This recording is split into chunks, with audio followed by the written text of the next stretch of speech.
Lagos vino a Buenos Aires a presentar el libro de Alfredo Román, El legado, que entre otras cosas habla del progreso futuro de América del Sur, ¿no? Con mucho optimismo Román mira a América del Sur, y estábamos tratando de reflexionar sobre lo que es el progresismo hoy en América del Sur, ¿no? Si existe por ejemplo, ¿existe algún jefe de Estado que sea progresista, liberal, de izquierda, lo que uno supone que sería el ideal de un jefe de Estado de este tiempo, que pueda, como decía usted, mezclar ciertas cuestiones sin prejuicios, ¿no? Yo diría lo siguiente: hay una línea divisoria muy gruesa.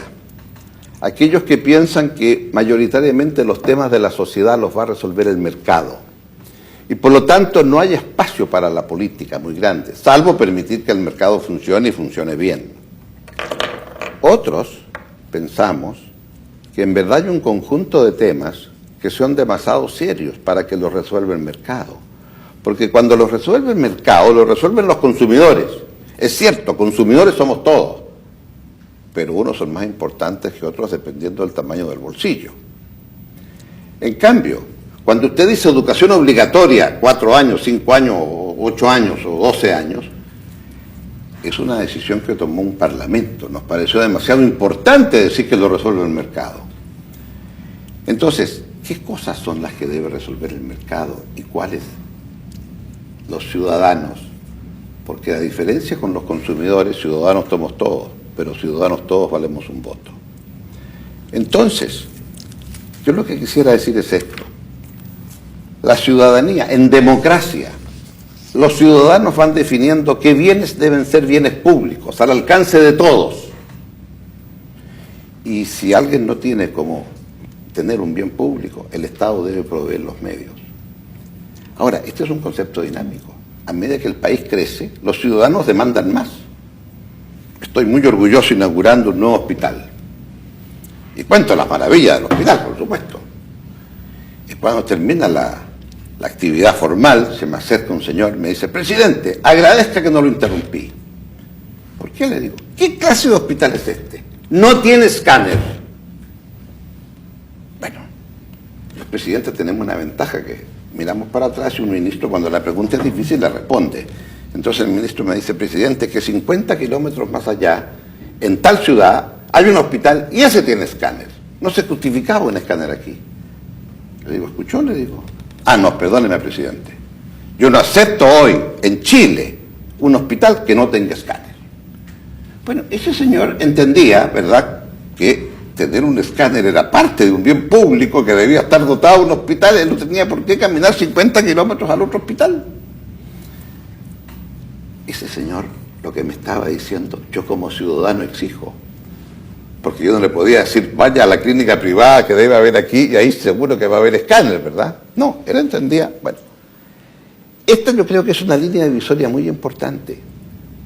Y si me apuro un poco, yo diría que muchos gobiernos abdicaron del rol de la política y el mundo financiero tomó una fuerza tal, y ahora tenemos el mundo al revés. Porque el sistema financiero, que fue salvado por los políticos cuando vino la crisis del 2008 y la quiebra de Lehman Brothers, ¿qué preguntaba toda la gente? ¿Qué va a hacer Bush? ¿Qué va a hacer Obama? ¿Qué hace Sarkozy? ¿Y la señora Merkel dónde está? Ah, eran los políticos los que tenían que resolver. Lo resolvieron. Traspasaron recursos a los bancos y todo lo demás, todo lo que sabemos. Y ahora entonces la banca dice, oiga, pero usted no puede mantener este déficit, tiene que ajustarse el cinturón. Y mira lo que está pasando en Grecia. Y yo digo, ¿ese no es el camino? Y las agencias clasificadoras, ¿pero qué son las agencias clasificadoras? Unas agencias particulares que el Estado les permitió tener el carácter de calificar el tipo de riesgo. Pero todas fracasaron estruendosamente porque ninguna dijo que Lehman Brothers no era AAA hasta el día antes de quebrar. O sea, la calificación máxima. Entonces, ¿se da cuenta usted la división entre izquierdas y derechas? Ahora, el problema que tenemos es cuando el mercado entra con fines de lucro al sistema universitario y nos genera problemas como los muchachos que están diciendo, mire, ahora cómo hacemos para pagar esto, ¿verdad? ¿verdad? En suma, yo creo que hay una cierta línea divisoria, porque esa línea divisoria tiene que ver con cómo escuchamos, porque el mercado por definición es desigual, y si una sociedad se hace a imagen y semejanza del mercado, puede tender a reproducir las desigualdades del mercado. La política está para usar el mercado, no para que sea el amo, sino que para generar el ámbito donde el mercado puede florecer en lo que le es propio. Me quedé pensando un poco en todo lo que hablamos en esta charla, en esta cuestión de poder estar comunicado con lo real, ¿no? O conectado con lo real, con los cambios, con la sociedad que está cambiando todo el tiempo, con lo que piden los ciudadanos, con lo que necesitan todos y las dificultades que tienen muchos gobernantes para estar comunicados o conectados con la gente cuando están en el poder. Bueno, es tal vez la parte más difícil, ¿verdad? Cómo usted hace que siempre las paredes del poder son muy gruesas y cuesta escuchar, y cómo tiene un cable a tierra. Y en ese sentido yo creo que hay mucho que aprender, ¿no? Ahora, una cosa es tener el cable a tierra y otra cosa es vivir pensando en las encuestas y cómo me va a ir en la encuesta el próximo fin de mes. Porque déjeme decirle, en momentos duros, abajo yo bajé en las encuestas, no tanto como algunos gobernantes ahora, pero... No sea humilde, que siempre tuvo una popularidad muy alta y sigue teniendo. Sí, pero cuando usted está en 50 o 55 y baja a 45 se empieza a asustar, ¿verdad? Afortunadamente, rápidamente remonté. Pero usted no puede gobernar así, porque a veces hay que tomar y explicar cosas que son duras. Yo hice una promesa, voy a crear 200.000 empleos el primer año, y en septiembre me di cuenta que no los iba a crear. Y me fui a televisión y dije, no los voy a crear. Y expliqué por qué. O yo creía explicarlo por qué. Claro, cuando el último año creé los 200.000, o sea, los 700.000 que dije que iba a crear en mi periodo, los cumplí. Bueno, es distinto hacerlo el último año, no el primero, porque uno parte con el pie un poquito, ¿no? Pero a ratos también no nos atrevemos a confiar en la madurez del pueblo para contar qué cosas le están saliendo mal, ¿no? Y podérselas explicar. Y en eso yo creo sinceramente en que el gobernante es el primer comunicador de un país. Ahora, ¿cómo lo usa para no asfixiar? ¿Y cuáles son las dosis adecuadas para salir? Porque a veces, claro, uno tiene que salir, se arremanga y va a la pelea, ¿no? O pide el voto a los suyos en una elección. Pero hay un malentendido en ese aspecto. Hay muchos que sienten que pueden ser vistos como débiles en el poder si muestran que en algo se equivocaron y lo rectifican ahí nomás, ¿no? Yo creo que es el más fuerte. Yo creo que es el más fuerte. Ahora, en fin, sobre esto hay criterios de criterios, pero me tocó decirle no a Bush en la guerra de Irak porque estábamos en el Consejo de Seguridad. Y todos me decían, ¿y qué te va a pasar con el acuerdo con Estados Unidos de libre comercio?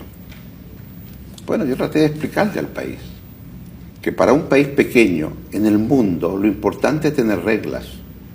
Y si para nuestro comercio tenemos que querer reglas más justas, eso lo hacen los organismos multilaterales. Entonces, si íbamos a una guerra fuera del Consejo de Seguridad, estábamos erosionando el poder de los cuerpos multilaterales y eso no lo podíamos hacer. ¿Presidente tiene amigos argentinos que sean candidatos hoy? Sí. ¿Y por qué pensó tanto? Porque me arriesgaba que la próxima pregunta fuera la suya. ¿Me puede decir cuáles son? Y ahí ya eso es camisa de 11 varas. ¿Por qué? Pero porque uno tiene su corazoncito, conoce a algunas personas. ¿Y eso no se puede decir? No. Un expresidente no. Ajá. Creo que es como corresponde, ¿no? No se puede decir, sobre todo en campaña, Ahora, sí ¿alguno? creo. Sí, ¿No? creo. No, lo que sí le quería decir es otro tema. Y es que me preocupa que América Latina, que por primera vez como resultado de la crisis, hay una cosa que se llama el Grupo de los 20. Y si usted lo piensa bien, ¿cuánto tiempo era que América Latina no era el 15% de algo en el mundo? Y si hay un grupo de 20 y tenemos 3 países que están en ese grupo, bueno, si pudiéramos coordinarnos un poco respecto de muchos de los temas que en la esfera internacional afectan a nuestros países, y nuestras dos presidentas y el presidente mexicano hablaran por una sola voz, nos escucharían mucho más. Entonces, mirarnos con más respeto por la forma en que vamos saliendo también implica una mayor responsabilidad en los temas de la política mundial. Y a ratos también, claro, estamos preocupados de los temas internos, como es lógico, y de las elecciones, es natural. Pero también hay que tener una mirada de qué pasa en el mundo y cómo nos vamos insertando como región ahí. Ese reto seguramente no es para la presidenta Bachelet. Bueno, la presidenta Bachelet en Naciones Unidas, en otras tareas, y muy bien, ¿verdad? Cuando estoy hablando de nuestras dos presidentas, me refiero a las actuales, a Cristina Fernández y a Dilma Rousseff en Brasil, que son las que tienen que ir a la próxima G20 en París en noviembre. Lo que quiero decir, si hablamos con una sola voz nos van a escuchar mucho más que si hablamos con tres voces un poquito distintas. Para terminar, presidente, usted recordó a Ernesto Sábato en una nota de Clarín y citó una frase de él que dice: la vida es tan corta y el oficio de vivir tan difícil que cuando uno empieza a aprenderlo ya hay que morirse. ¿Y qué es lo que a usted le resultó difícil o le resulta todavía difícil aprender del oficio de vivir?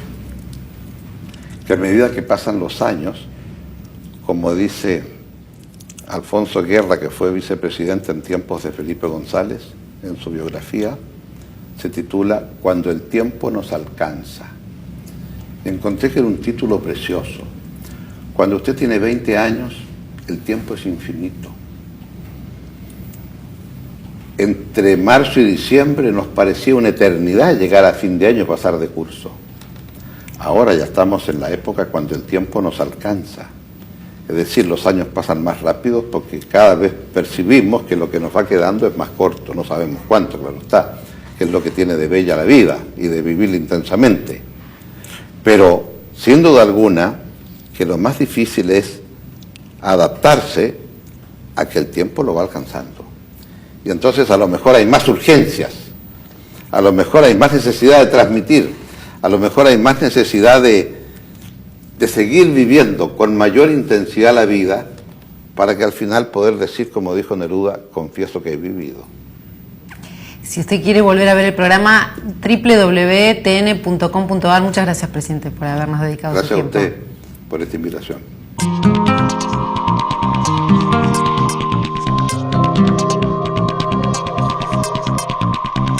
El poder tiene como propósito hacer algo en lo que uno cree. Por eso lo más importante es pensar en la próxima generación y no en la próxima elección. Tener un presupuesto equilibrado no es ni de derecha ni de izquierda. Hay que tener políticas focalizadas para disminuir la pobreza. Los pobres no pueden esperar. Es necesario profundizar la democracia. Hay más democracia cuando hay movilidad social y resultados concretos para las demandas de los ciudadanos. Muchos gobiernos abdicaron del rol de la política y el mundo financiero tomó una fuerza tal que ahora está todo al revés. En la crisis económica actual, el mundo financiero fue salvado por la política. El mercado, por definición, es desigual. Si un Estado se hace a imagen y semejanza del mercado, tiende a reproducir sus desigualdades. Siempre las paredes